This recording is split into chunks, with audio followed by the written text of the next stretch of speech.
തന്റെ ഫാത്തിമയുടെ ഖബറിന്റെ ചാരത്ത് പോയിരുന്നിട്ട് അലിയാര് തങ്ങൾ അസ്സലാമു അലൈകി യാ ഫാത്തിമ, ഫാത്തിമ ബീവിയോട് സലാം വിളിച്ചു. അവിടെ അലിയാര് തങ്ങൾ ഫാത്തിമ ബീവിയുടെ ഖബറിന്റെ ചാരത്ത് പോയിരുന്ന് സലാം പറഞ്ഞു. സലാം അടക്കുന്നില്ല.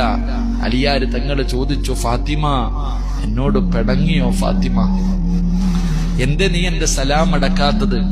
മണിയറയിൽ പിണങ്ങിക്കിടക്കുന്ന, കിടപ്പറയിൽ പിണങ്ങിക്കിടക്കുന്ന ഭാര്യയുടെ പിണക്കം മാറ്റുന്നത് പോലെ അലിയാര് തങ്ങൾ തന്റെ ഭാര്യയുടെ ഖബറിന്റെ ചാരത്ത് ഒന്നാമത്തെ രാത്രി പോയിരുന്നിട്ട് ചോദിക്ക, എന്തേ ഫാത്തിമ നീ എന്റെ സലാം അടക്കാത്ത? എന്നെ മറന്നു ഫാത്തിമ? വീണ്ടും സലാം പറഞ്ഞു. സലാം അടക്കണില്ല. അലിയാര് തങ്ങൾ ചോദിക്ക, എന്തേ നീ എന്നോട് പിണങ്ങേ? മടക്ക് ഫാത്തിമ, എന്നെ മറന്നു പോകല്ലേ ഫാത്തിമ? രണ്ടാമതും സലാം പറഞ്ഞിട്ടും അടക്കാതെ വന്നപ്പോ അലിയാര് തങ്ങൾ ഫാത്തിമ ബീവിയുടെ ഖബറിന്റെ മുകളിൽ കൈവച്ചിട്ട് ആ ഖബറിനോട് ചോദിച്ചു, അലിയാര് തങ്ങൾ ഖബറെ, എന്റെ ഫാത്തിമയുടെ വിശേഷമെന്താ? എന്റെ ഫാത്തിമയുടെ വിശേഷമെന്താ? എന്റെ ഫാത്തിമ ആരെന്നറിയോ?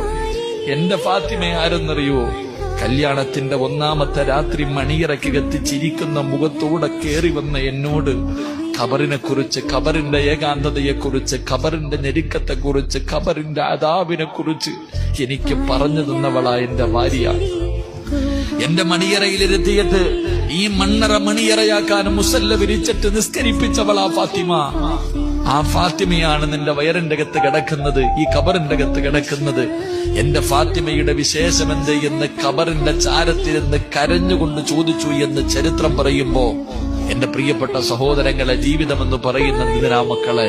അതുകൊണ്ട് എന്റെ പ്രിയപ്പെട്ട ഉപ്പമാരോട് ഉമ്മമാരോട് പറയുകയാ, റസൂലുള്ളാഹി സ്വല്ലല്ലാഹു അലൈഹി വസല്ലമ തങ്ങൾ പറഞ്ഞു, ഇതുപോലെ വേണം നിങ്ങളുടെ